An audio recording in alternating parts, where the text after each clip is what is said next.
Fala pessoal, ainda não tive tempo de comentar tudo que eu queria sobre o Peter no Flow, porque eu peguei coronavírus e só me recuperei agora nos últimos dias. Então eu vou comentar atrasado aqui sobre uma das coisas que eles conversaram, que foi sobre o fim do Estado.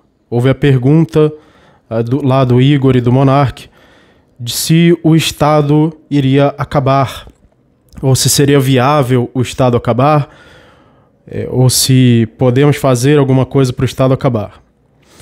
Então, uma coisa interessante a se notar sobre o libertarianismo e o anarcocapitalismo é que não necessariamente você precisa defender ativamente o fim do Estado.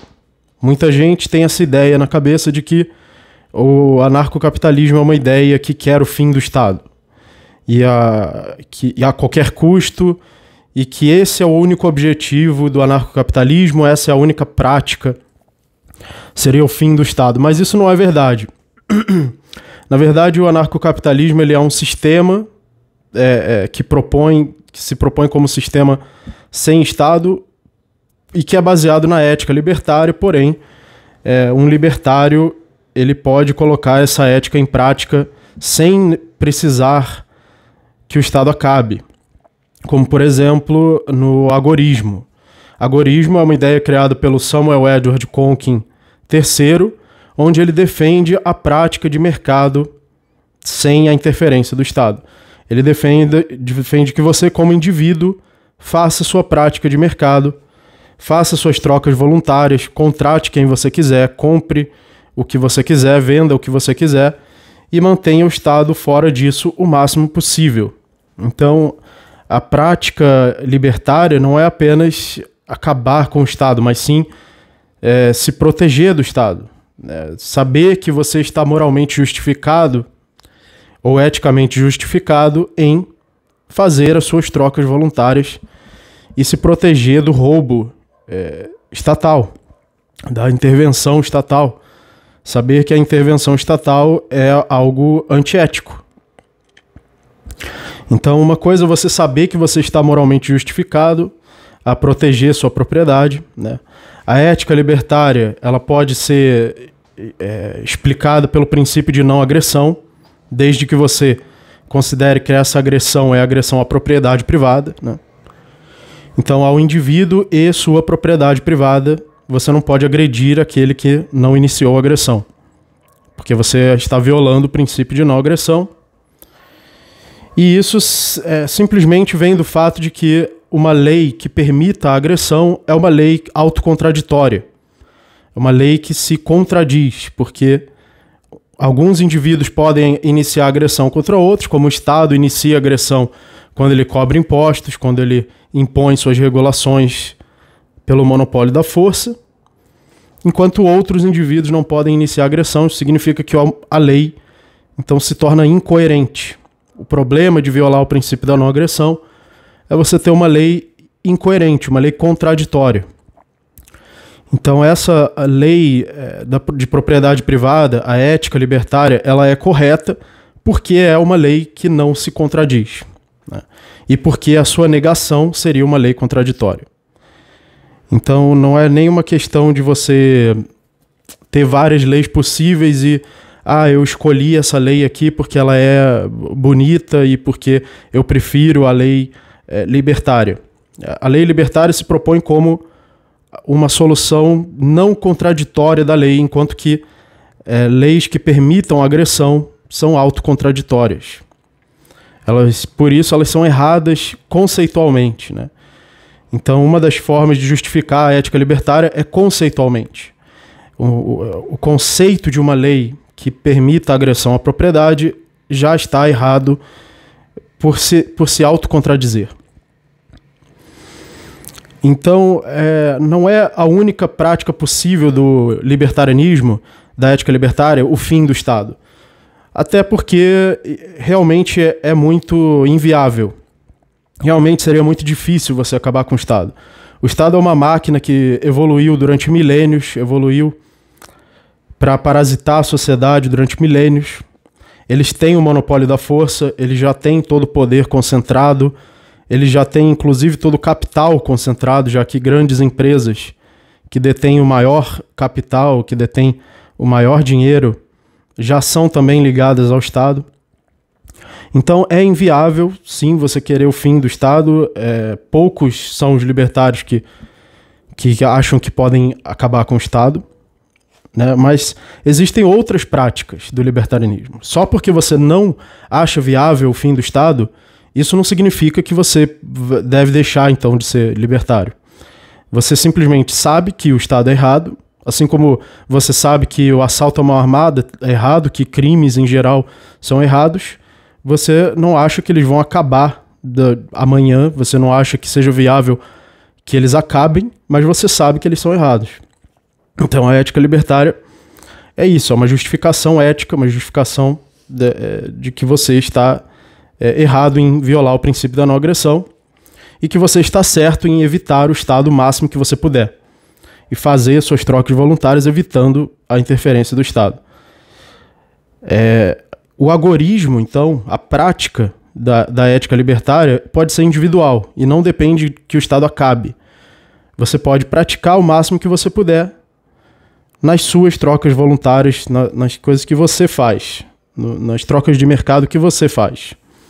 Além disso, existe a ideia da criptoanarquia, a ideia de que a comunicação se torna cada vez mais descentralizada quando você tem tecnologias baseadas em criptografia que permitam uma comunicação cada vez mais descentralizada, como, por exemplo, as criptomoedas, como, por exemplo, a internet, como, por exemplo, você se comunicar pela internet de uma forma que não possa ser censurada.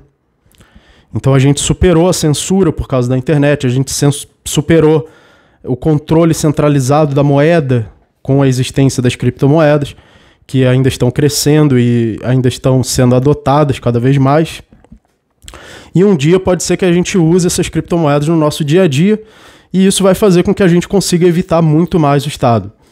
Então, uma das práticas da ética libertária também é a criptoanarquia, ou as tecnologias baseadas em criptografia, que protejam a propriedade privada e que permitam o agorismo também. São uma ferramenta que permite que você possa fazer trocas voluntárias, evitando o máximo possível a violação de propriedade, a agressão à propriedade privada. Então, nada disso depende que o Estado acabe. Agora, um ponto que o Peter tocou no Flow foi sobre a comunicação estar se tornando cada vez mais descentralizada, o que permite que as pessoas possam ter um custo menor de transações de mercado e elas possam, então, fazer mais trocas livres, sem a necessidade de instituições como o Estado ou como empresas grandes, né? E que isso pode ser algo que vai facilitar também a descentralização, e por isso o Peter acredita que o Estado vai eventualmente deixar de existir, já que as trocas vão se tornar cada vez mais fáceis, cada vez a comunicação entre os indivíduos no mercado vai se tornar cada vez mais fácil. Então você pode querer investir em novas tecnologias, você pode... a ética libertária pode servir como guia de para onde nós estamos indo, né? Para onde nossa tecnologia está evoluindo e o que isso vai facilitar que possa ser feito no futuro. Então pode ajudar você a investir em alguma tecnologia ou em algum empreendimento nesse sentido.